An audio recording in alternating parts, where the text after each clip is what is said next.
Hi వేస్ ఎలా ఉన్నారు? అందరూ బాగున్నారు కదా? నేను కూడా చాలా చాలా బాగున్నానండి. ఈ మధ్య ఇల్లు షిఫ్ట్ అవ్వడం వల్ల చాలా అలసిపోయి ఎంత అంటే చెప్పలేనంత అలసిపోయి పొద్దున్నే లేచి పూజ చేయలేకపోతున్నాను అనమాట. అందుకని నాకు చాలా బాధగా దిగులుగా ఉండేది. ఏదో కోల్పోయినట్టు, అసలు ఏదో నేను చాలా డల్ అయిపోయినట్టు ఆ ఫీలింగ్ చాలా అనిపించేది అనమాట. నాకెందుకో పొద్దున్నే 5:30 లోపు పూజ ఫినిష్ చేసేస్తే ఆ సాటిస్ఫాక్షనే వేరండి. ఏదో ప్రపంచాన్ని జయించేశాను నేను, నాకు ఇంకా తిరుగులేదు అన్న ఫీలింగ్ అనమాట. దేవుళ్ళు నాతో ఉన్నారు, దేవుడి శక్తి నాకు చాలా ఇస్తారు అనేసి అనిపిస్తూ ఉండేదన్నమాట. ఈ మధ్య అలసట వల్ల నేను పూజ పూర్తయ్యేలేకే 7:30 అయిపోతూ ఉంది. అది అస్సలు నచ్చట్లేదు అనమాట. అందుకని ఈరోజు ఏం చేశాను, నేను పొద్దున్నే లేసేసాను. మామూలు టైంకి లేసేసి చక్కగా పూజ చేసుకుంటే నిజంగా ఆనందం అంతా ఇంత కాదండి. చాలా బాగా అనిపించింది. చాలా చాలా చాలా చాలా హ్యాపీగా అనిపించింది. నేను మామూలుగా లలిత సహస్రనామం చదువుతా అనమాట. దుర్గా ఆంటీ అని చెప్పాను కదా, ఆ ఆంటీ చెప్పారు, నువ్వు రోజు లలిత సహస్రనామం చదువు, నీకు చాలా మంచి అవుతుంది అనేసి నేను ఆంటీ చెప్పినప్పటి నుంచి చాలా రోజుల నుంచి నేను అదైతే చదువుతూ ఉంటాను అనమాట. ఇంకా అది ఈ మధ్య కుదరట్లేదు, పూజ అయ్యేలేకే ఇది అయిపోతుంది. పూజ అయ్యాక చదువుతాను అనమాట నేను.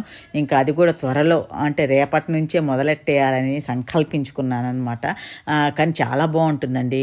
కాకపోతే నేను ఏంటంటే పొద్దున్నే లేయగానే ఫస్ట్ గణపతి స్తోత్రము, తర్వాత లలిత సహస్రనామ స్తోత్రం టీవీలో అయితే ఆన్ చేసేస్తాను, అది వింటూనే పనిచేస్తాను అనమాట. తర్వాత విష్ణు సహస్రనామాలు, తర్వాత గోవిందనామాలు చేసేసిన తర్వాత లాస్ట్లో సాయిబాబా. అది ఇంకా పూజ అయ్యే వరకు అలా వస్తూనే ఉంటాయన్నమాట. చాలా హ్యాపీగా ఉంటుంది. ఈరోజైతే నా సంతోషాన్ని అసలు ఏంటంటే ఎక్స్ప్లెయిన్ చేయలేకపోతున్నాను అనమాట. నేను లేసేసాను, బ్యాక్ నాలాగా వచ్చేసాను నేను అనేసి అదనమాట. నాకు కుదురుతుంది కాబట్టి చేస్తున్నాను. ఇలా చేస్తేనే అని మాత్రం చాలామంది అంటున్నారు.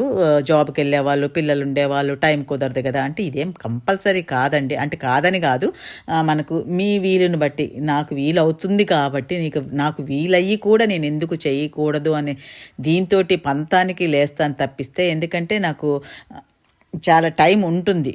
సో అందుకని నేను అలా చేస్తూ ఉంటాను. టైం లేని వాళ్ళు ఎవరికి కుదిరినట్టు వాళ్ళకి చేసుకుంటుంటారు పూజ. బట్ నా విషయం మాత్రమే చెప్తున్నానండి ఇక్కడ. నాకైతే ఇలా చేస్తేనే చాలా హ్యాపీ. నేనైతే ఫస్ట్ అన్నిటికన్నా కానీ ఈ పూజకే ప్రిఫరెన్స్ ఇచ్చిన తర్వాత మిగతా వాటికి ఇస్తాను అనమాట. నా పర్సనల్ వర్క్ వెనక నాకు ఎక్కువ టెన్షన్ ఏం లేదు కాబట్టి అదనమాట. ఈరోజు ఏంటో ఆనందంలో ఏమేమి మాట్లాడేస్తున్నానో నాకే తెలియట్లేదు. పూజ గదిని అందంగా తీర్చిదిద్ది ఇచ్చిన మా ఇంటీరియర్ డిజైనర్ దుర్గా గురించి నేను ఇంకొక వీడియో చక్కగా అసలు మా పూజ గది ఎంత అందంగా తయారు చేశాడన్న దాని గురించి ఇంకో వీడియో అప్లోడ్ చేస్తాను.